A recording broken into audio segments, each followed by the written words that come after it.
Hello everybody and welcome back to my channel here on Jake's Gardening. As you can see, I'm holding up the shade cloth so it doesn't sag on my head while I'm recording. Well anyway, in today's video I'll just be updating you on my giant pumpkin plants, and then I'll show you a little bit on how I do vine burying on them, because we are at that point on one of the plants.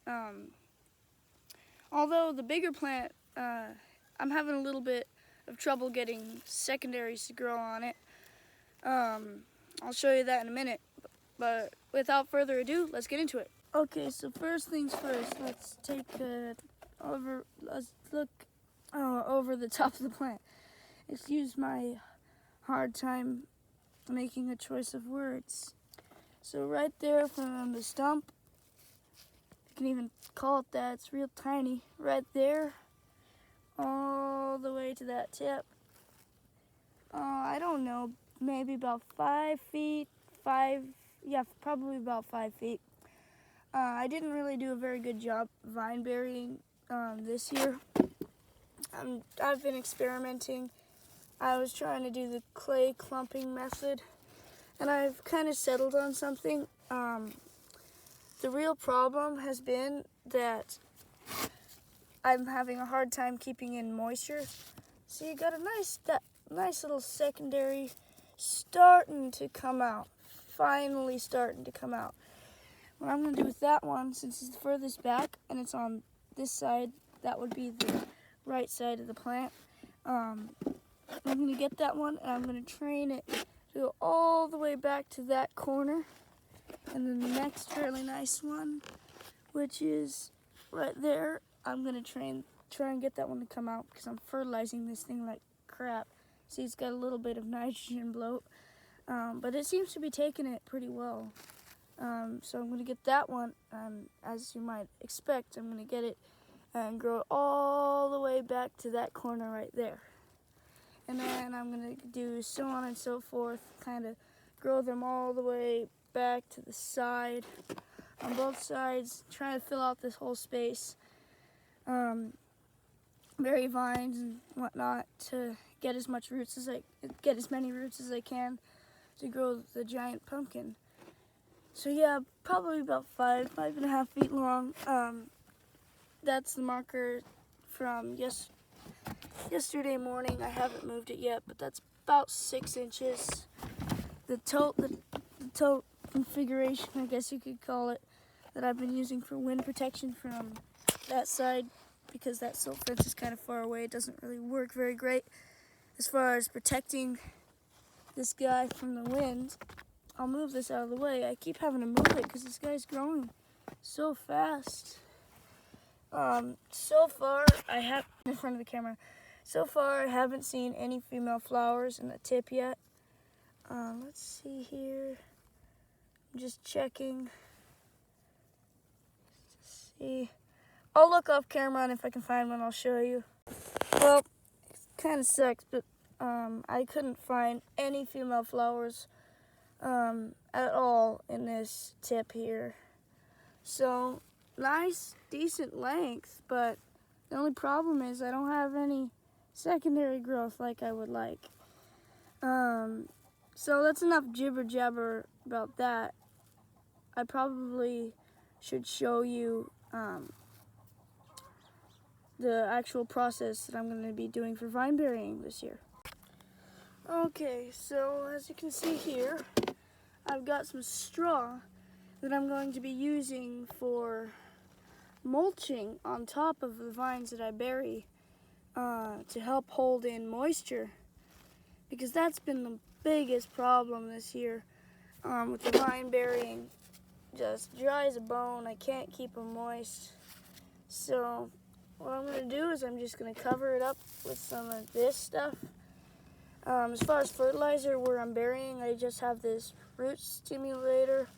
It's a 4-10-3 high phosphorus mixture. It's supposed to be used on trees, but it'll probably be fine for the giant pumpkin. And then I have some worm castings I used in transplanting of this giant pumpkin plant. And then last lastly, I have the Azos. I'm not using mycorrhizae in the vine burying. I just don't think it's necessary. I just water in with it. I mix it into the water and then water it into the soil. I just do the Azos because it's a root stimulator too, as well as that fertilizer. So I figure it's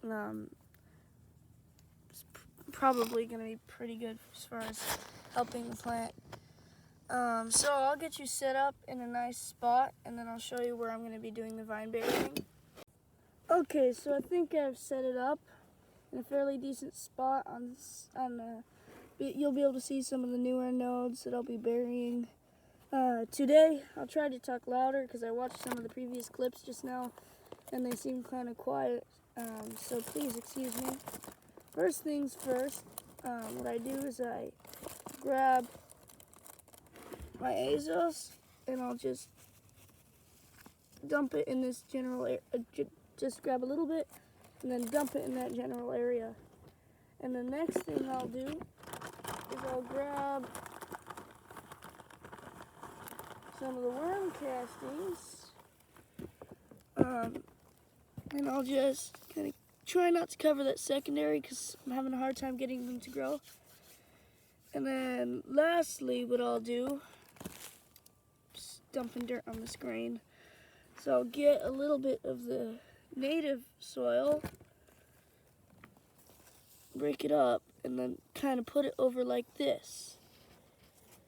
I just have to be really careful not to bury that secondary vine because the secondaries on this plant have been kind of weak lately.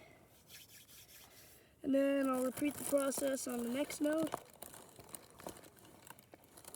Just get some Azos, sprinkle it on the top, shove some under the bottom. Because on every node, there will be a root coming out. Hopefully you saw a white spot on the top there, and then there's one here too, but it's not laid down there yet. And everywhere there's one of those nodes on where the base of this leaf is, right here and right here, a root will come out on the top and the bottom of the vine. So I got that there, and now we'll get the worm castings. Just put them down carefully, trying not to bury that secondary vine. And then I'll scoop out some of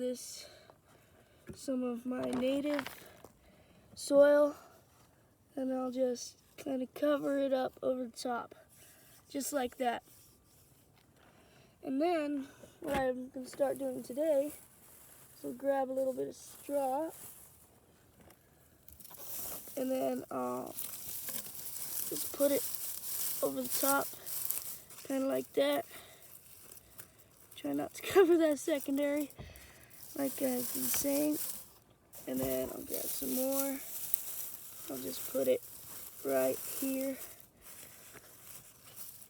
Can't really go too overboard because it gets pretty dry here.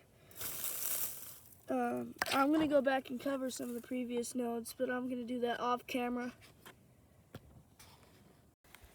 Okay, so I hope that was at least somewhat helpful on, I guess, helping you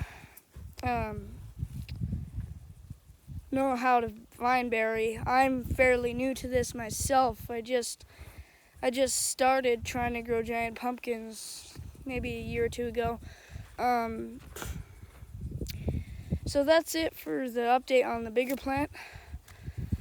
I'll show you the smaller one because I'm really happy with it.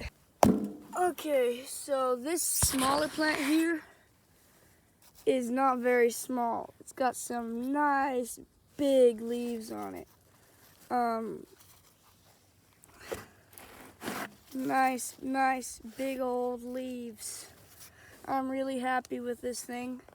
It's got some nitrogen bloat.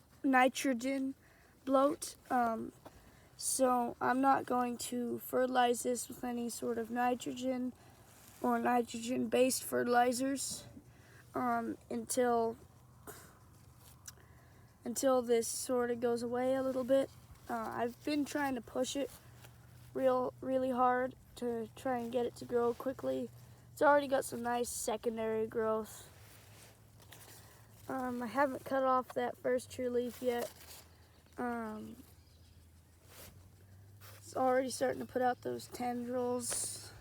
It's got a nice growth tip on it. I expect this plant to be laid down and growing about as fast as that bigger one in a few days, because at the rate this thing's growing, I think this one might end up growing me the bigger pumpkin. That vine is about 8 inches long and it's already got this many leaves. So it's doing pretty good. This year I will be doing a giant pumpkin time lapse for both of the plants, and I will release that at the end of the year. Well, anyways, that's about it for this video. I'll catch you next time.